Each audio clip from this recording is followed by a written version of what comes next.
Quran Surat Ali Imran ayat 121 bagian kedua. Tafsir ayat 121.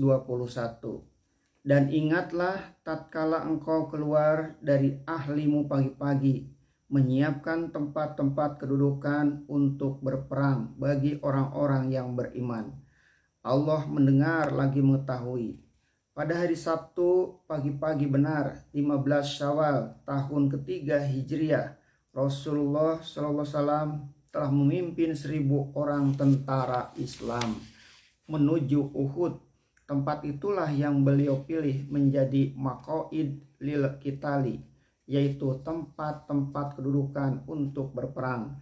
Artinya tempat yang beliau pandang sangat strategis, baik untuk menangkis serangan maupun sebagai pangkalan untuk menyerbu. Dengan kisah yang pendek ini, terbayanglah bagi kita betapa Rasulullah sebagai kepala perang, terlebih dahulu rupanya beliau telah mengetahui betapa pentingnya Bukit Uhud dan taktik dan teknik perang.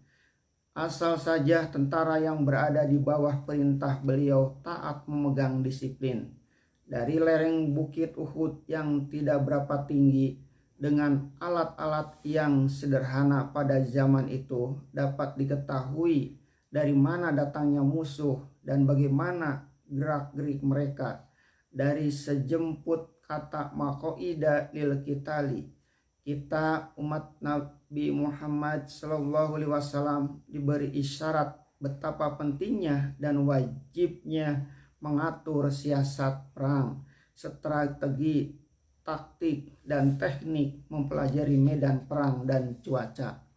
Tetapi sedikit lagi akan sampai ke Bukit Uhud itu, terjadilah suatu pengkhianatan besar.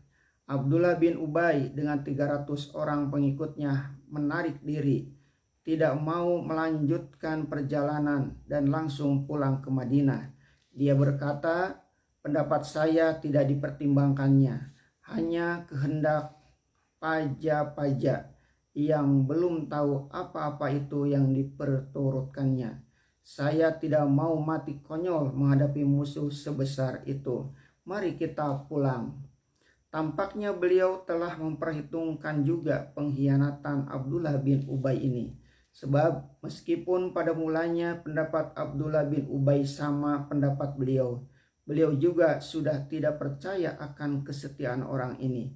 Sebab itu beliau tidak ragu sedikit pun. Beliau pimpin terus pasukan kaum beriman yang setia yang 700 orang itu. Asal orang yang 700 orang itu teguh mengikuti pimpinan beliau, mereka tidak akan kalah. Beliau mengetahui kelemahan pihak musuh, dan kaum muslimin hendaklah teguh memegang persenjataan batin yang ampuh, yaitu sabar dan takwa. Di ujung ayat ini dikatakan bahwa Allah mendengar dan mengetahui, yaitu Allah mendengar kata-kata khianat yang keluar dari mulut Abdullah bin Ubay, dan Allah pun mengetahui betapa keteguhan hati Rasulnya meneruskan perjuangan. Rasul meneruskan perjalanan, tetapi perbuatan khianat Abdullah bin Ubay itu hampir pula memengaruhi yang lain. Inilah yang diingatkan ayat yang selanjutnya.